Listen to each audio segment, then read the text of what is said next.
तो निश्चित है वृंदावन में मानव बन के आना तो ये बहुत बड़ी कृपा है, पर वृंदावन में वृक्ष बनकर के प्रकट होना, वृंदावन में किसी पौधे के रूप में प्रकट होना, वृंदावन में किसी पुष्प के रूप में प्रकट होना, ये भी श्री जी की कृपा है।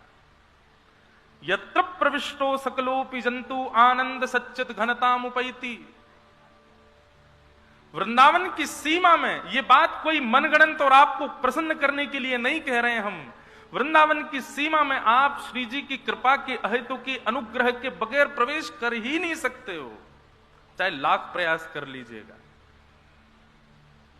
मैं कथाओं में कहा करता हूं, आप दिल्ली रहते हो, उरई रहते हो, अहमदाबाद रहते हो, मुंबई रहते हो, कलकत्ता में रहते हो, और मन बन जाए कि वृंदावन जाना है, तो जैसे ही मन बने तो समझ जाना हमारे बिहारी जी याद कर रहे हैं।